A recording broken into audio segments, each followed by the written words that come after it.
sa inyong lahat. Tayo po'y narito sa ating palatutunang Word Made Flesh. Tayo po'y naghahanda para sa Pasko ng muling pagkabuhay. Ang dami po nating maunawaan dito sa ating mga pagbasang ito na may kaugnayan sa ating binyag. Ito'y nagsasalaysay ho ng talagang development of faith. Yung pag-unlad ho ng pananampalataya. Yun ho ang dapat nangyari sa ating binyag. Tayo ay bininyagan dahil sa ating pananampalataya at ang dapat mangyari ay umuunlad tayo sa ating pagkakilala sa Panginoong Hesus. Maging hamon nawa itong mangyayaring ito sa Ebanghelyo para sa bawat isa sa atin. At sana po lahat kayo, saan man kayo naroon, mga magulang, mga anak, mga kasambahay, lalo na po yung mga dinadalang pasanin, mga diakono, mga seminarista, katikista, mga nagpapalaganap ng salita ng Diyos, yung mga lay ministers of the Word. Sana po yung kapulutan ninyo nang magamit din dito sa pagbabahagi ng salita ng Diyos. Sa mga kayo naroon, magpalain kayo ng Panginoon at shalom sa inyong lahat.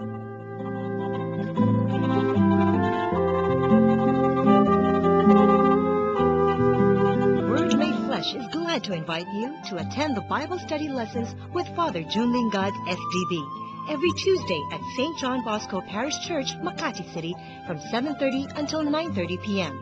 At Quiapo Church every Wednesday from 7:30 to 9 o'clock p.m.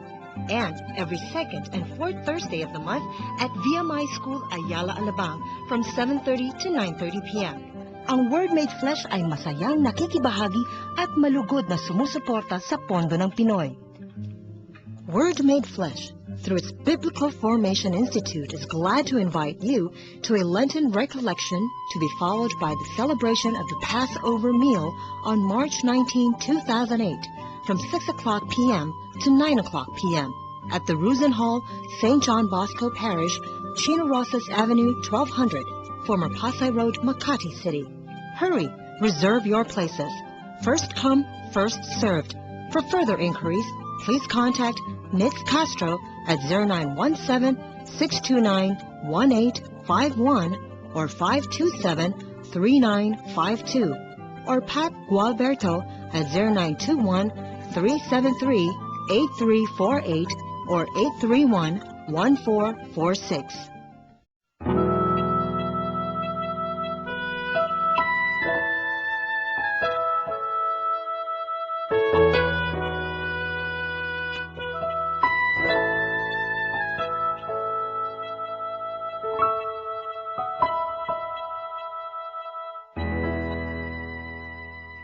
Ngunit talagang uhaw na ang mga Israelita, kaya sinumbatan nila si Moises. Inialis mo ba kami sa Ehipto para patayin sa uhaw, pati mga anak namin at mga hayop? Kaya taimtim na nanalangin si Moises kay Yahweh. Ano ang gagawin ko sa mga taong ito? Ibig na nila akong batuhin. Sumagot si Yahweh. Magsama ka ng ilang pinuno ng sambahayan ng Israel at mauna kayo sa mga Israelita. Dalhin mo ang iyong tungkod na inihampas mo sa ilog at lumakad na kayo. Hihintayin ko kayo sa ibabaw ng malaking bato sa Horeb. Hampasin mo ito at bubukal ang tubig na maiinom ng mga tao. Gayon nga ang ginawa ni Moises, at ito'y nasaksihan ng mga kasama niyang lider ng Israel. Ang lugar na iyon ay pinangalanan nilang Masa at Meriba dahil sa dooy nagtalo-talo ang mga Israelita at sinubok nila si Yahweh. Ang pinagtalunan nila ay kung pinapatnubayan sila ni Yahweh o hindi. Nandito po tayo sa ikatlong linggo sa panahon po ng Kwaresma at napakaganda po na magiging mga tagpong ipipresenta sa atin dito sa ating konsiderasyon ng salita ng Diyos. Yung una pong magbasa ay hango sa Exodus chapter 17. Dito po ay magkakaroon ng di pagkakaunawaan.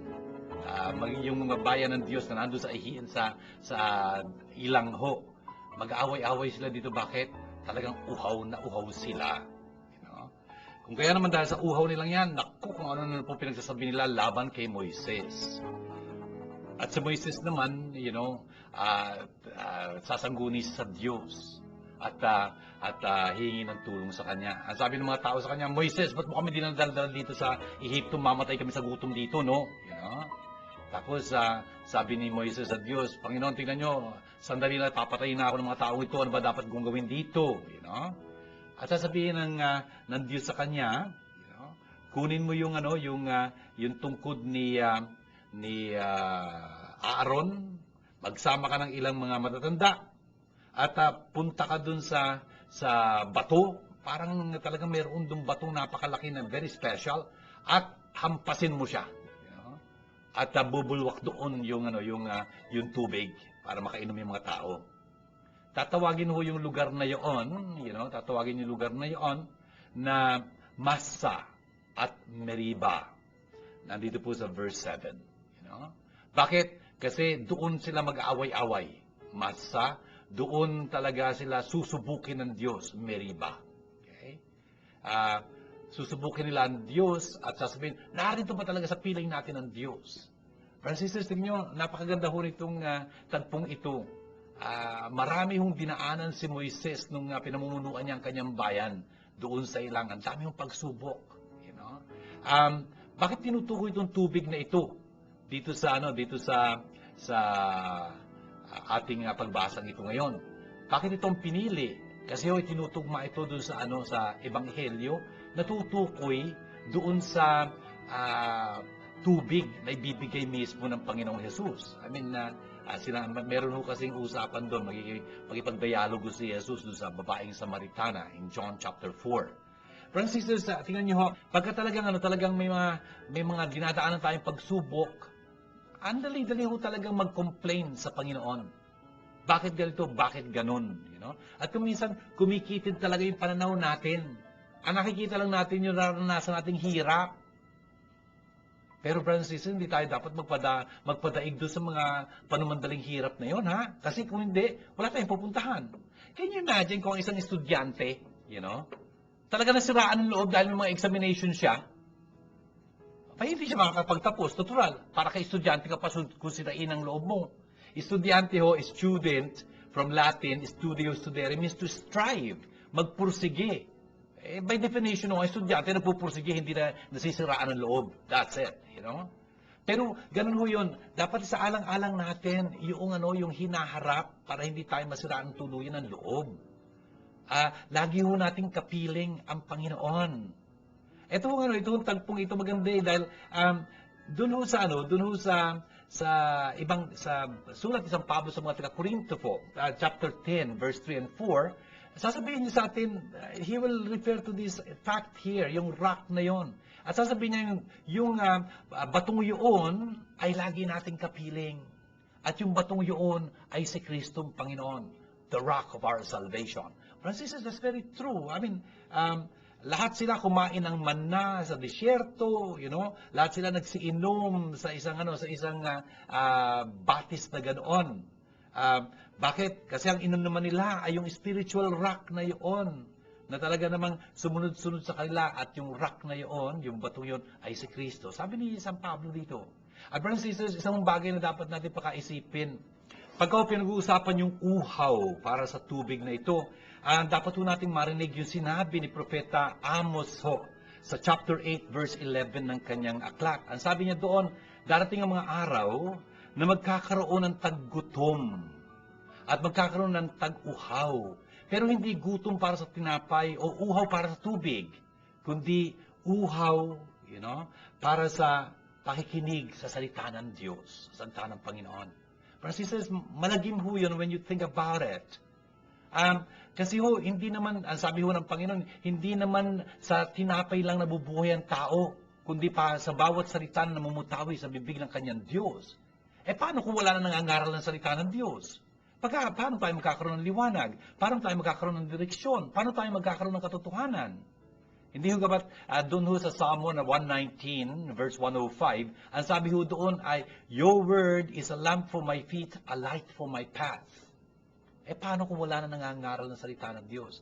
Salamat sa Panginoon ho, meron meron tayong programang ganito, Word Made Flesh, kung saan napag-uusapan natin ang mga salita ng Diyos, na nauunawaan natin, isinasalaysay sa atin ni Father June at talagang tinuturo sa atin kung ano ibig sabihin nito, upang sa ganung paraan, malunasan yung ating gutom, talagang malapatan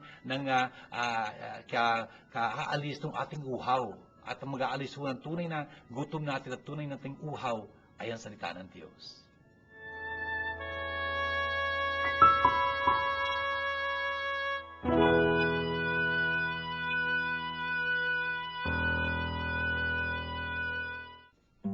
Word Made Flesh, through its Biblical Formation Institute, is glad to invite you to a Bible seminar entitled Development of Faith in the Gospel of John.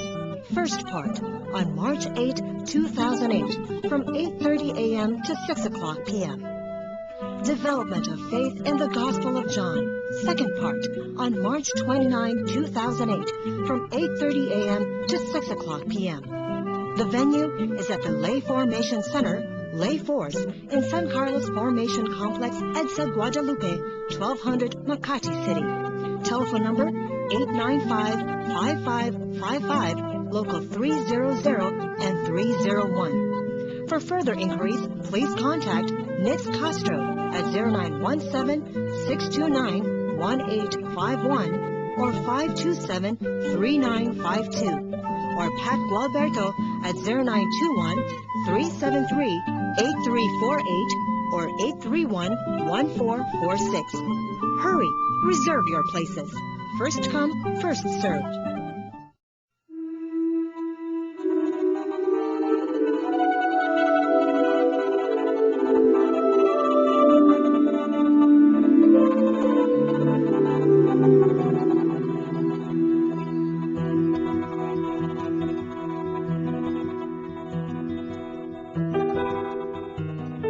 Yamang napawalang sala na tayo dahil sa pananalig sa ating Panginoong Hesukristo.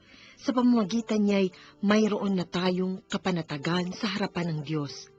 Sa pamamagitan nga niya'y tinatamasa natin ang kagandahang loob ng Diyos at lubos tayong nagagalak sa ating pag-asa na makakasama sa kanyang kaluwalhatian.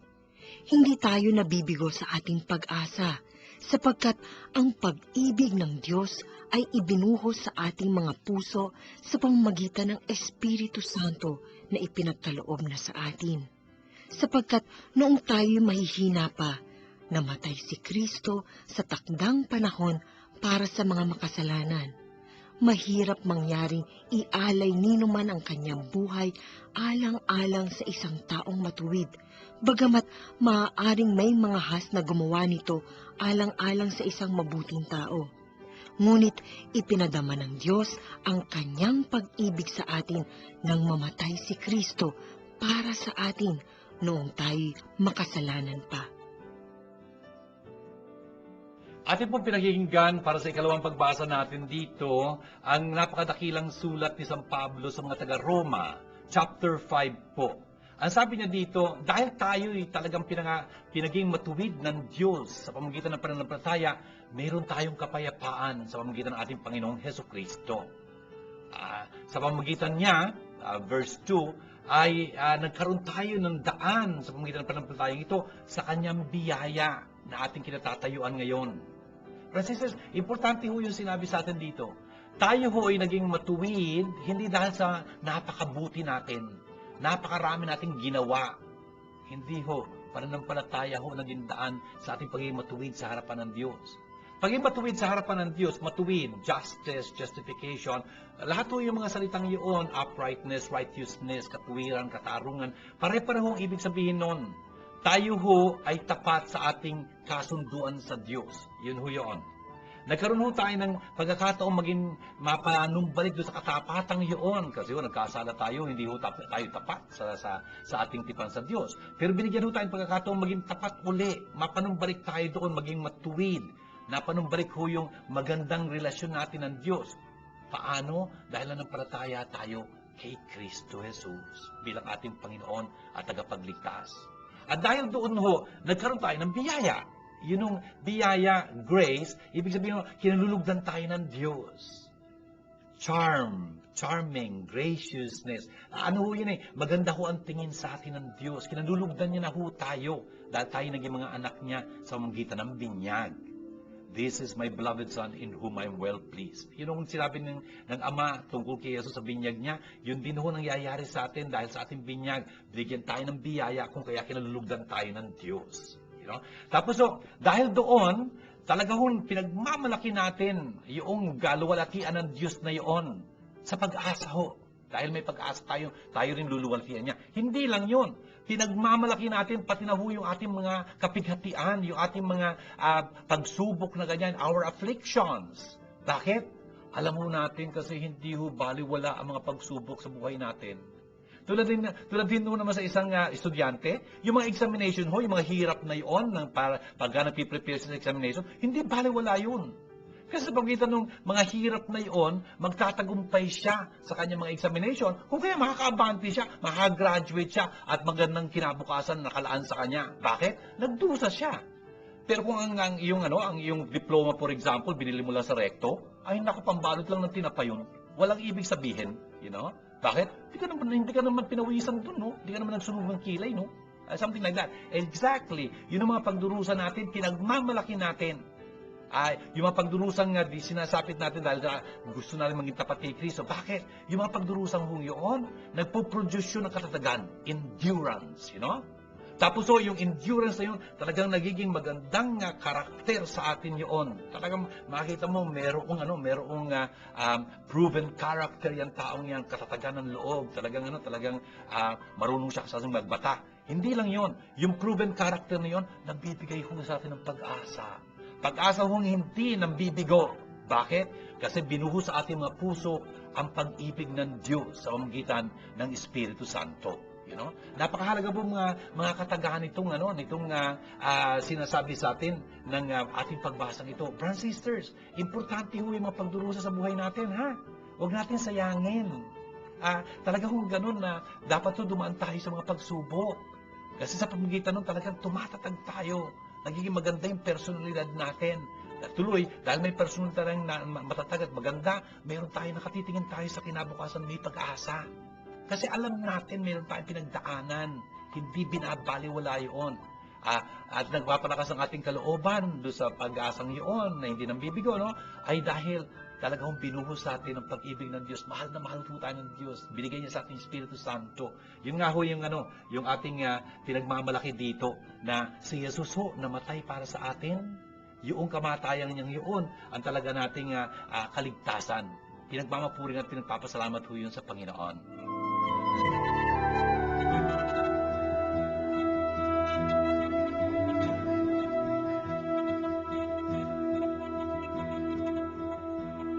Shalom to you all. This is Father Jun Lingad, the Salesian of Don Bosco here at Word Made Flesh.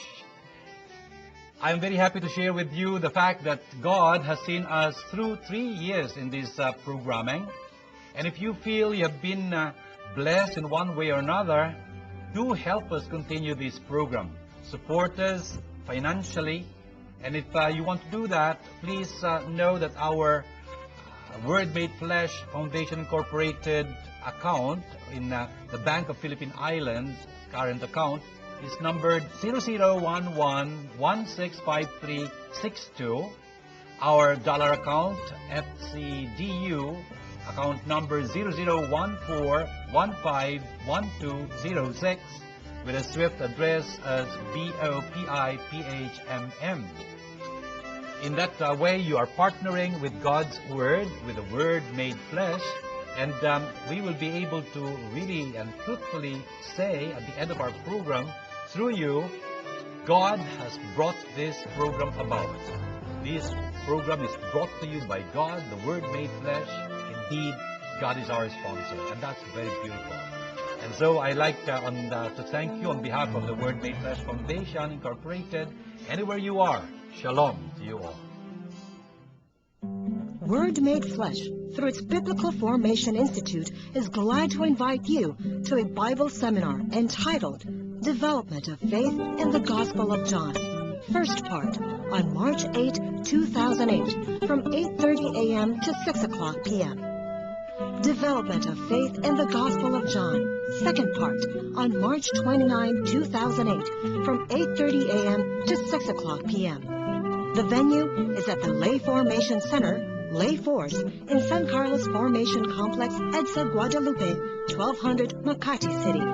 Telephone number 895-5555, local 300 and 301. For further inquiries, please contact Nitz Castro at 0917-629-1851 or 527-3952. Or Pat Gualberto at 0921-373-8348 or 831-1446. Hurry! Reserve your places.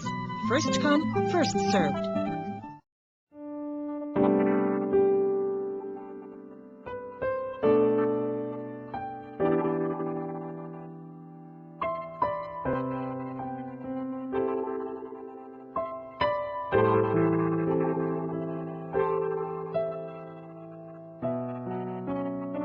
Sumainyo ang Panginoon.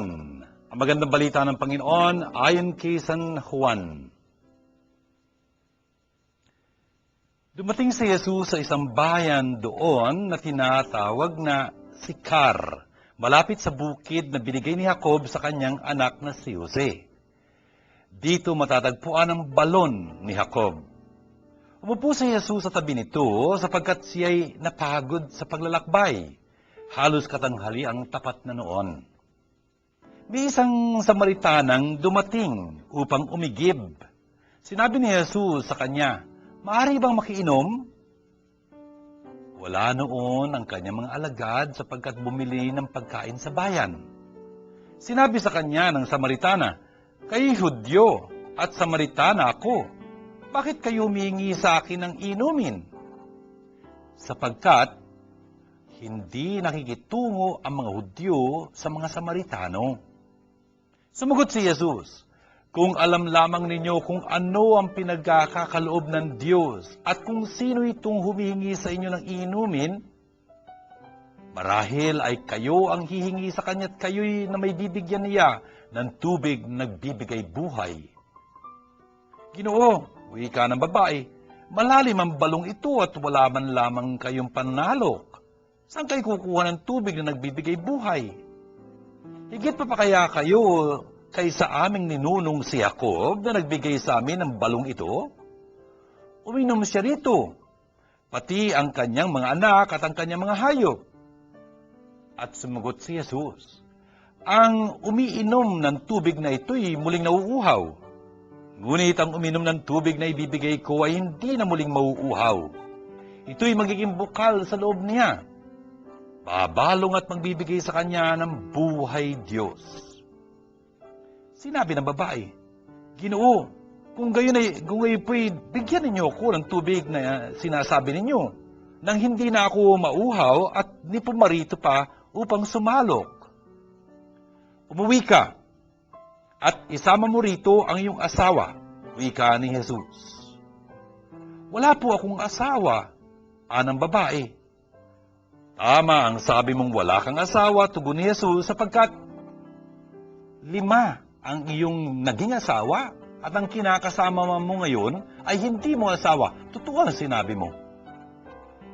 Sinabi ng babae, "Ginoo, sa wari ko'y propeta kayo. Dito sa bundok na ito'y sumamba sa Diyos ang aming mga magulang. Ngunit sinasabi ninyong mga Hudyo na sa Jerusalem lamang dapat sambahin ang Diyos." Tinugon siya ni Jesus, "Maniwala ka sa akin, ginang, dumarating na ang panahon na ang sasambahin ninyo ang Ama, hindi lamang sa bundok na ito o sa Jerusalem. Hindi niyo nakikilala ang inyong sinasamba, ngunit nakikilala namin ang aming sinasamba, sapagkat ang kaligtasan ay galing sa mga Hudyo. Ngunit dumarating na ang panahon, ngayon na nga, na ang mga tunay na sumasamba sa Ama ay sasamba sa Kanya sa Espiritu at sa katotohanan. Sapagkat ito ang hinahanap ng Ama, ang mga sumasamba sa Kanya. Ang Diyos ay Espiritu, kaya dapat siyang sambahin sa Espiritu at katotohanan." Sinabi ng babae, "Nalalaman ko pong paririto ang Mesyas, ang tinatawag na Kristo. Pagparito niya, Siya ang magpapahayag sa atin ng lahat ng bagay.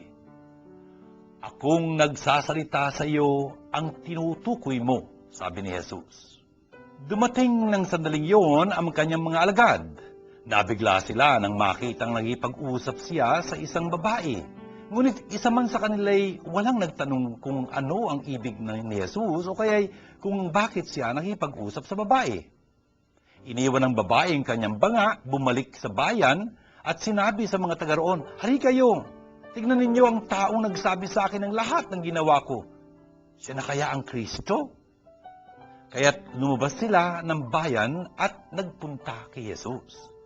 Samantala, makailang ulit na sinasabi sa kanya ng mga alagad, "Rabi, kumain na po kayo." Ngunit sumagot siya, "Ako'y may pagkain hindi ninyo alam." Kahit nag-usap-usap ang mga alagad, may nagdala kaya sa kanya ng pagkain? Sinabi sa kanila ni Jesus, "Ang pagkain ko'y ang tuparin ang kalooban nagsugo sa akin at ganapin ang pinagagawa niya. Hindi ba't sinasabi ninyo 4 na buwan pa at anihan na? Sinasabi ko sa inyo, masdan ninyo ang mga bukid. Hinig na at handa ng anihin. Ang gumagapas ay tumatanggap ng upa at nagtitipon ng bunga para sa buhay, Diyos. Kaya magkasamang nagagalak ang mga naghasik at ang nag-aani. Kaya totoo ang kasabihang, iba ang naghasik at iba naman ang nag-aani. Sinugo kayo upang anihin ang hindi ninyo inihasik. Nagpagal ang iba at kayo ang nag-aani ng kanilang pinagpagalan. Maraming Samaritano sa bayang iyon ang sumampalataya kay Jesus dahil sa patutuunan ito ng babae. Sinabi niya sa akin ang lahat ng aking ginawa. Kaya't paglapit ng mga Samaritano kay Jesus, hiniling nila na tumigil muna siya roon at nanatili siya roon ng 2 araw. At marami pang sumampalataya nang mapakinggan siya. Sinabi nila sa babae, "Nananampalataya kami ngayon, hindi na dahil sa sinabi mo, kundi dahil sa narinig namin sa Kanya. Nakilala naming siya nga ang tagapagligtas ng sanlibutan." Mga kapatid, ito pang magandang balita ng ating kaligtasan. Brothers and sisters, ito po yung chapter 4 ni San Juan. Napakahaba hong ebanghelyo itong binasa ko sa inyo na ating pong narinig ngayon dahil pinag-usapan ho dito yung tubig. Yung tubig ho na narinig natin sa unang pagbasa doon sa ilang, na nauuhaw yung bayan ng Diyos. Eto ngayon, meron taong nauuhaw dito, tutugunan yung uhaw na yon ng salita ng Diyos, si Jesus. Brothers and sisters, ano nga ba nangyari? Eto ho, dumating si Jesus sa isang lugar ng Samaria, ang tawag ay Sychar. Nandun ho yung lupain ni Jacob at nandun din yung kanyang balon. Yung balon ho ngayon, by the way, brothers and sisters, ang ganda-ganda hong bagay nito. Hanggang ngayon ho, yung balon na yun nandun pa. At pwede pa ho kayo uminom doon. Si Father Jun ho, at least 2 beses ako uminom doon. Nakita ko ho yung balon na yun. Doon nga ho sa Samaria, sa Sychar. Si Jesus ho, galing Jerusalem. Naglalakad ho siya, papunta ho siya ng Galilea. Malamang sa Capernaum o kaya sa Nazareth. Tapos dumaan sila doon sa lugar na iyon. Brothers and sisters, medyo nakapagtataka yun. Dumaan sila doon. Hindi ho dumadaan doon ng mga Hudyo pagka papunta silang Jerusalem o kaya pabalik mula Jerusalem. Iniiwasan lang ho sa Samaria. Bakit? Magkaaway sila. Enemy territory ho yun kung hindi ho dumadaan doon ng mga Hudyo. Pero somehow, sa verse 4, kinailangan sa Samaria siya magdaan. Yun ho sabi ng teksto. Ba't kinailangan ni Jesus magdaan doon? Hindi naman sila dapat nagdadaan doon. Kasi ho, merong inarrange na appointment ang Diyos doon para sa Kanya. May mangyayari ho maganda kasi doon. Kung kaya, ayun, dumaan si Jesus doon. Tapos ho, tanghaling tapat ho noon. Tanghaling tapat. Sino umiigib ng tubig sa tanghaling tapat? Wala. Pero may darating ho doon. Babae ho taga Samaria. Iigib ng tubig. Bakit kaya siya iigib ng tubig sa tanghaling tapat? Malamang ho iniiwasan niya yung mga tao. Bakit? May istorya siya, as we know from what we heard today, di ba? Umigib ng tubig, iigib ng tubig itong sa babaeng Samaritanang ito. Dala-dala niya yung kanyang banga. Ang sabi ni Jesus, painom naman, oh. You know? By the way, at this point, wala na yung mga disipulo ni Jesus. Napunta na ho sila doon sa bayan para bumili ng tinapay. Bakit sama-sama sila? 12? Bibili ng ilang tinapay, 12 sila. O ngayon, maintindihan nyo kung bakit sila 12 pumasok doon. Kasi kung iisa lang huy pumasok doon, siguro, kung lalabas man, pagapang, nagulpi siguro doon sa loob. Sabi sa inyo, magkaaway itong mga ito eh. You know? Anyway, siguro in number, there is strength. And so, ayun, pumili siyang tinapay. Pumili siyang pagkain. Meanwhile ho, nandun sa balon, nag-uusap po si Jesus at itong babaeng ito malapit doon sa balon. Humingi ng inumin ito si Jesus, ayaw bigyan ng Samaritano. Bakit? Wala naman tayong kaugnayan sa isa't isa. Bakit? Ikaw Hudyo, ako Samaritana. So, ang turing mo ng babae kay Jesus, isang Hudyo, isang taong Hudyo. Taong Hudyo. Ano nangyari? Ang sabi ni Jesus sa kanya, ay kung alam mo lang kung sino itong humihingi sa iyo, ng inumin, ikaw sana humingi sa kanya ng inumin, bibigyan kanya ng isang inumin, na talaga namang magbibigay sa iyo ng buhay, na tubig. Ano ba ang living water? Living water ho, ibig sabihin flowing water in contrast to stagnant water. Yung tubig sa isang balde, sa isang banga, hindi umaagos yun, di ba? Nandun lang siya. Ang kaibahan nung river or yung stream, ay yung umaagos yung tubig, ganun ho. O kaya bumubukal yung tubig na ganun. Ang sabi ng babae, Sir, ang lalim-lalim ng balong ito. Uy, malalim ho yung balon. Pagka nandun kayo, you can take a pebble, tapos you can drop it, at magbibilang ho kayo ng segundo bago, may tilamsi. Malalim mo talaga yung balon. Ako, naranasan ko yun. Naghulog din ako. Hindi naman siguro lahat naguhulog ng ng bato. Down through the centuries, wala nang balon doon pagka nagato. Anyway, malalim mo talaga yung balon. Ang sabi niya, wala man lang kayong panalo kung paano kayo magkakaroon ng tubig na sabi niyo, umaagos pa man din. Tapos ang sabi niya, teka, yung umiinom dito sa sa tubig na ito, ay nauuhawil hindi ba? Sabi niya ganyan. Nandito po tayo sa verse 13. Ang sabi niya, pero itong tubig na bibigay ko sa iyo, abay, hindi na mauuhaw yung iinom nito. Ang sabi ng babae, bigyan niyo ako ng tubig na yan para hindi na ako babalik-balik at iigib-igib pa. Francis, sa tingin niyo, hindi sila nakakaintindihan nagsasalita si Jesus, dito sa puntong ito, yung babae nandito. Hindi sila nagtutugma. Friends and sisters, ano ho yun? Estilo ho ni San Juan yun sa kanyang mga dialogo na sinulat niya sa pag-uusapan ni Jesus. Talaga hong ibig niya na hindi magkaintindihan ng ganon. Bakit? Kasi bibigyan si Jesus sa pagkakataon nun, palalimin pa yung kanyang sinasabi. It's a style. It's a dialogue style. Ang maganda ho nito, ang sasabihin ho dito ni Jesus, dahil hindi sila nakakaintindihan, call your husband. Tawagin mo kayo asawang lalaki. Teka, wala akong asawa. Sabi niya. Sabi ni Jesus sa kanya, ay tama naman, wala kang asawa. Pero totoo, hindi ba? 5 naging asawa mo. At itong kinakasama mo, hindi mo asawa. Nakikipag-live-in ka lang ngayon, di ba? Ang gulat ng babae, paano nalaman itong taong ito yung pinakakaiwasan kong istorya? Yun nga ho. Nawatasan niya, nakita niya na, itong si Jesus hindi ordinaryong tao. Ang pakiwari niya, kayo isang propeta. Propeta ho, ibig sabihin tagapagsalita ng Diyos. Parang nakikita kasi ni Jesus ang isang bagay na hindi naman nakikita ng isang tao. Tapos, sabi ng babae sa kanya, ang aming mga ninuno, sumasamba dito sa bundok na ito. Mula pa ng umpisa. Pero kayo mga Hudyo, ang sabi niyo sa Jerusalem dapat sasamba. Sabi ni Jesus sa kanya, babae, tandaan mo ito. Paniwalaan mo ko. Dumarating ang oras na ang mga sasamba sa Diyos ay hindi sasamba dito sa bundok na ito sa Jerusalem. Hindi. Bakit? Kayo, sumasamba kayo sa hindi nyo alam, hindi nyo kilala, hindi nyo naintindihan. Kami, naintindihan namin kung sino sinasamba namin. Bakit? Total, ang sabi ng Biblia, kasi ho yung mga Samaritano naniniwala ho doon sa unang mga aklat ng Biblia. Ang sabi doon ay, ang kaligtasan ay manggagaling sa mga Hudyo. Ang sabi niya, ngayon, dumarating na yung oras, ngayon na nga yung tunay na sasamba sa Diyos, true worshipers of God, ay sasambahin siya sa spiritu at sa katotohanan. Yun ang hinahanap ng Diyos sa sumamba sa Kanya. Yung sasamba sa Kanya sa spiritu at katotohanan. Bakit? Ang Diyos ay spiritu.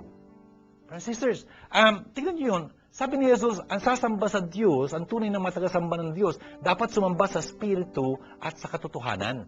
What does that mean? Espiritu at katotohanan, that is an hendiadys.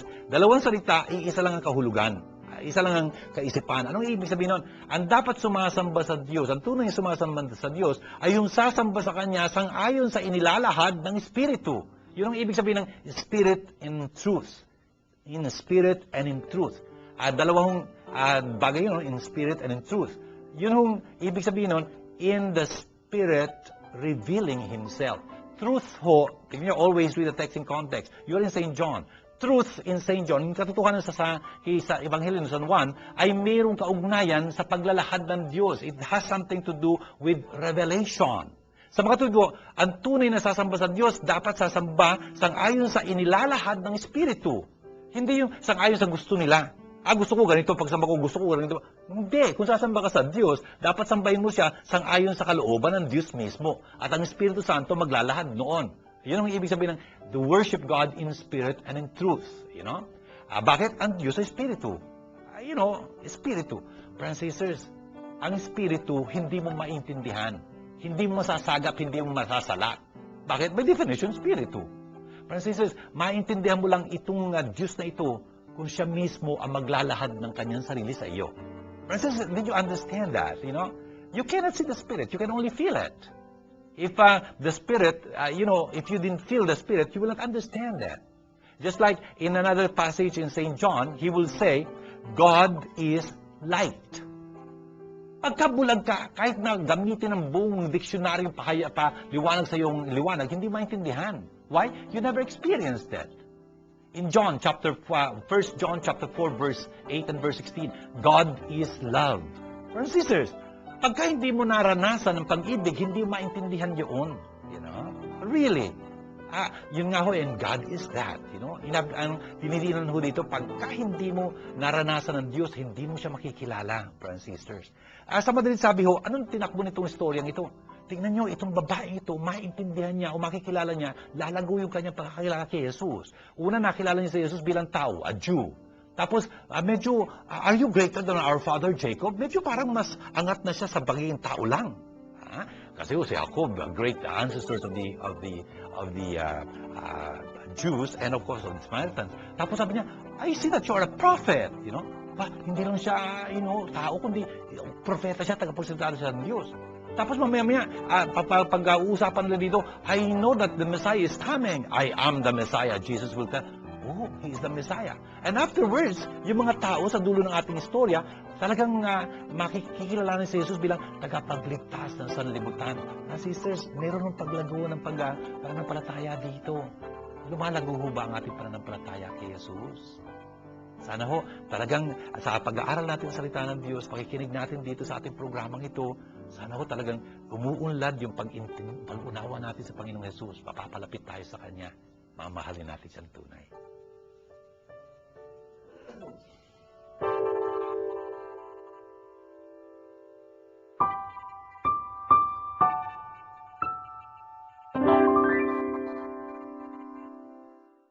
The Word Made Flesh Foundation invites you to join a pilgrimage to the Holy Land where Jesus walked, with Father June Lingard, SDB, as the pilgrimage chaplain. Father June Lingard is the pilgrimage chaplain. For more information, please contact Father June Lingard, SDB, at 0917-833-0863 or 823-9263.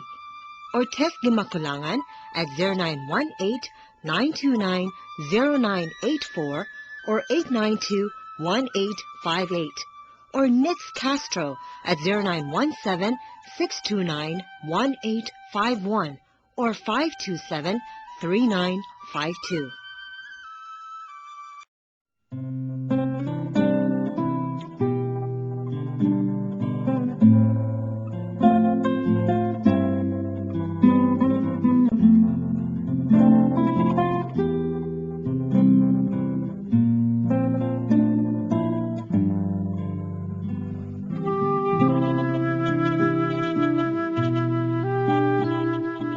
Gabby, thank you very much sa tanong mo. Father June, what is the meaning of prayer?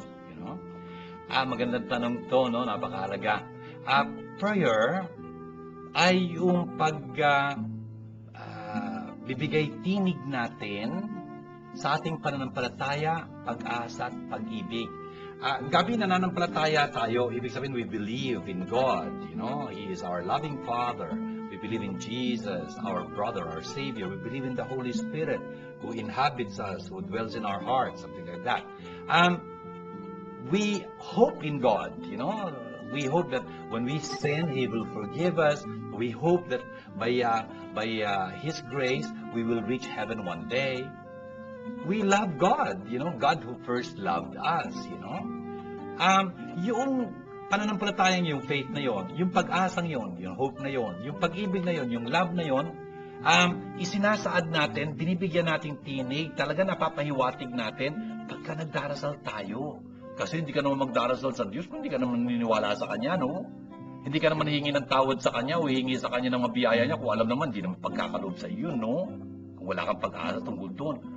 Ay hindi ka naman talaga lalapit sa Panginoon kung alam mo, galit na galit siya sa iyo, something like that, hindi ka niya mahal. Hindi ganun yun eh. Kung kaya, pagka nagdarasal tayo, ang unang ibig sabihin ng anumang klaseng dasal ang gagawin natin, nagpapahiwatig yun na talagang nananampalataya tayo sa Kanya, umaasa tayo sa Kanya, tapos talagang minamahal natin siya, gusto natin ipahayag yun. You know? Yun ang unang ibig sabihin ng prayer. At prayer, hindi ibig sabihin, may memorya ka, tapos sasabihin mo. Hindi ganun, you know. Kesyo memoryado mo yung prayer o kaya spontaneous na mga salita mo, magpapahiwatig lagi yun ng iyong pananampalataya, ng iyong pag-asa, ng iyong pag-ibig. In other words, prayer is giving voice to our faith, our hope, our love.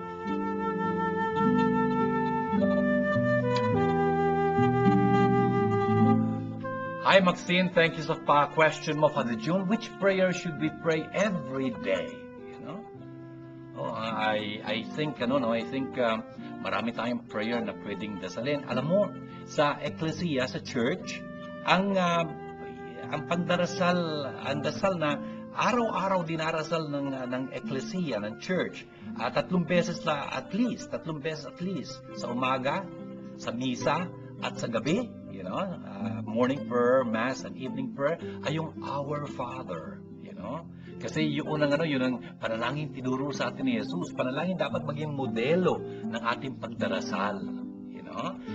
Of course, yung prayer natin kay Mary, which is very beautiful, very ancient, is yung Hail Mary, you know. Tapos, pinupuri natin ang Ama, ang Anak, ang Espiritu Santo sa glory be to the Father, and to the Son, and to the Holy Spirit. And so, anong prayer ang pwede at magandang dasalin araw-araw? O yung rosary. Very beautiful prayer.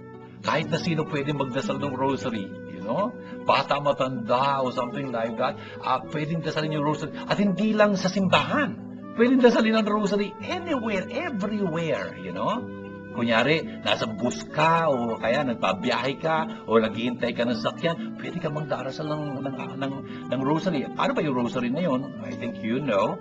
Meron kang dinarasal doon na Our Father, tapos ang pong Hail Mary, tapos isang Glory be to the Father. Ano yun? Isang decade na yun, you know? Tapos may mga mysteries, you know?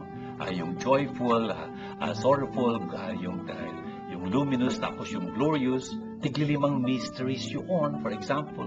And so, ang daming prayer na ganoon, ang dali-daling dasalin. Mga magulang, yung mga anak ninyo, pag-leadin nyo ng rosaryo ninyo, mainggan nyo sila doon, mag-participate. A family that prays together, stays together. Ganyan.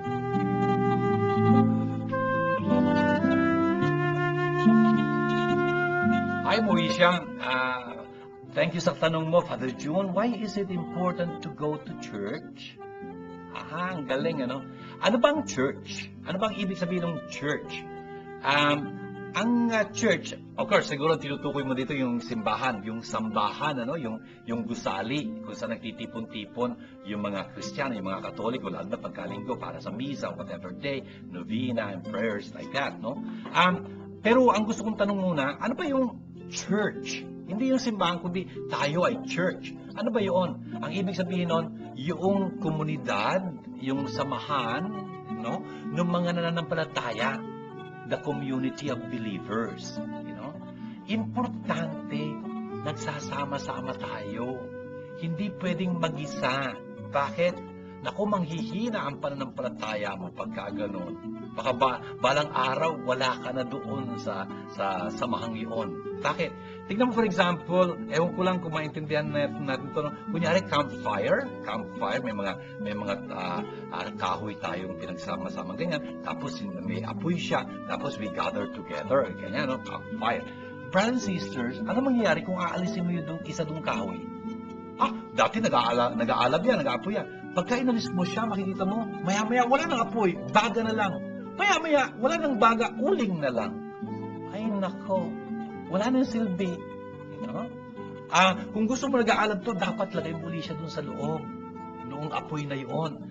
Yun ang istorya natin. Dapat nandun tayo sa eklesiya, sa church. Sama-sama tayo para lumalakas yung nag-aalab yung ating pananampalataya, pag-asa at pag-ibig. Otherwise, mamamatay yun. Hindi na tayo mananampalataya, hindi na tayo aasa, hindi na tayo magmamahal sa Diyos sa ating kapwa. Bali wala nang lahat sa kanila, bali wala na, ay sayang. Kaya importante, nagsasama-sama tayo, lalo na pag-aalay ng misa. Ganyan.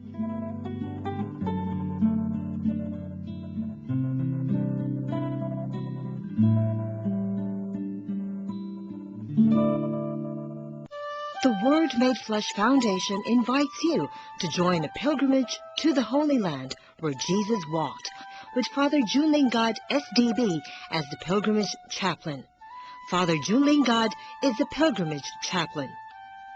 For more information, please contact Father June Lingad, SDB, at 0917-833-0863 or 823-9263. Or text Di Makulangan at 0918-929-0984 or 892-1858. Or Nitz Castro at 0917-629-1851 or 527-3952.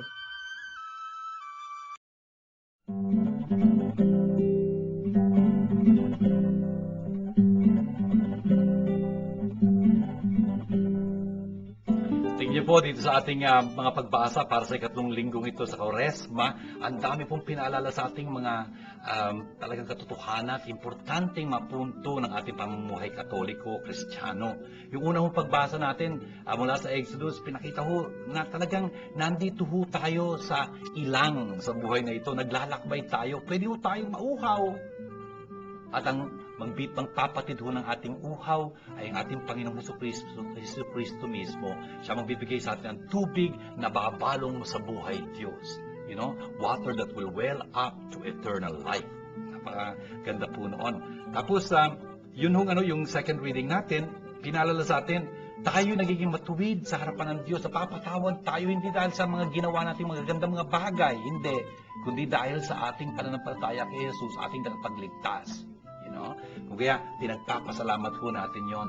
Yun hong mga pagsubok sa buhay natin, may papel ho yun, may ibig sabihin. Dadalhin na tayo noon sa pag-asa pagka nagkataon. Kung kaya, panghawakan ho natin yung ating mga dinaraanan, huwag tayong masiraan ng loob, kundi bagkus talagang kumapit tayo sa Panginoon, hindi niya iiwan ang kanyang kawan. Sumusunod lang ho tayo kay Jesus. Daladala niya yung kanyang krus, tayo rin nagdadala ng ating krus. Hindi ho tayo masisira ng loob dahil alam natin talagang pinapalakas tayo ng halimbawa at biyaya ng Panginoon. Tapos yung ebanghelyong narinig natin, napakaganda hong chapter 4 ni Son of Juan, nakita ho natin doon kung paanong umunlad yung pananampalataya. Yun ho ang dapat nangyayari sa atin dito sa ating pagdiriwang ng Kwaresmang ito. Hamon ho to sa atin na talagang lumago sa ating pananampalataya. Yung babaeng yun, nakilala niya si Jesus bilang tao, bilang mas nakila pa sa kanilang ninunong si Jacob, tapos isang propeta, siyang Mesyas, tapos nakilala lang bilang tagapagligtas ng sanlibutan. Tayo rin ho, dapat yung ating pananampalataya, suriin ho natin. Talaga ho bang lumalago? Yung babae mong yun, lumago sa kanyang pagkilala kay Jesus. Paano? Kausap niya si Jesus. Tayo rin dapat makipag-usap kay Jesus. Dapat kausapin natin si Jesus sa kanyang salita. Salita ng Diyos, itong ebanghelyong ito. Dapat nakikilala natin si Jesus sa magitan ng pakitang-dialogo natin sa ebanghelyong. Uunlad ho tayo, uunlad. Ano ho nga ba ang mga characteristics of mature faith? I hope you remember. Unang-una sa lahat, mature faith is personal. I believe. Personal. Tapos reasonable. I know what I believe. Always be ready to give an answer to anyone who asks you for the reason of your hope. Yun nga ho. Dapat panulunan tayo magpaliwanag ng pananampalataya natin. Tapos, number 3, committed ho tayo. Come what may. Umulan umaraw, kasama tayo ni Jesus. Sangkot tayo sa Kanya. Hindi natin nang iiwanan ng ating pananampalataya, ating kaugnayan kay Jesus. Tapos, fourthly, talagang living and dynamic. Buhay na buhay itong pananampalataya ito pagka mature. Hindi sirain ang loob, hindi matatakutin or something like that. No. Jesus is always with us. We know that. God loves us, etc. Ang tibay ng ating pananampalataya, buhay na buhay talagang. Tapos, and fifthly, a mature faith shares with other. It's apostolic, it's missionary. Ganun ho. Ang dami ho natin dapat matutunan dito sa pagbasa natin. Ano po? Kaya gawin natin panalangin. Sa ngalan ng Ama at ng Anak at ng Espiritu Santo. Amen. Abba, mapagmahal naming Diyos at Ama, salamat pong marami sa mga paalaala niyo sa amin sa magitan ng iyong salita sa linggong ito, ikatlo po sa Kwaresma. Sana po itulungan niyo kami mas maunawaan ang inyong mga pinahayag sa amin, talagang maisabukay namin upang kami kalugdan niyo at pagpalain. Apat, tinataas po namin sa inyo ang lahat ng mga humihiling ng aming panalangin. Yung po may mga lumbay at lungkot dahil sa pagyaon ng kanilang minamahal. Yung po may mga hirap at pasakit at mga karamdamang dinadaanan sa mga oras na ito. Mga pagsubok, dampian niyo ho sila ng inyong awat, ng inyong biyaya. Yung po tumutulong sa amin sa pagtataguyod ng aming gawain ito na pagpanaganap ng inyong salita sa Word Made Flesh. Sana po ipagpalain silang abot-abot. Ganun din po yung mga ibig pang tumulong sa amin. Samantalang sila naroon, pagpalain po sila ng lahat. At ito po yung aming dalangin, kasama ng aming nampihan, alang-alang kay Kristo, aming Panginoon. Amen. Sumainyo ang Panginoon, at pagpalain kayong masaganang makapangyarihang Diyos, Ama, at Anak, at Espiritu Santo. Amen. Ito po ang ating programang Word Made Flesh. Ano po nakakatulong sa inyo ito? Lumalakas ang inyong pag-asa, yung inyong pag-ibig, yung inyong pananampalataya. At kung ganon, pagbigay alam niyo po sa atin, nandiyan po ang ating text cell number, tapos ang ating email address, para sama-sama po tayo magpuri sa Diyos. Hanggang sa muli po, binabati ko kayong lahat. Shalom sa inyo. The 6th season of the Word Made Flesh TV show is now available. The 13 episodes contained in one DVD, which explains the readings for Cycle C, Year 1, from First Sunday of Lent to the Lord's Ascension, only for 300 pesos. For more information, please contact Tess de Maculangan at 0918-929-0984 or 892-1858. Or Nix Castro at 0917-629-1851 or 527-3952. This program is brought to you by God, the Word Made Flesh. Indeed, God is our sponsor.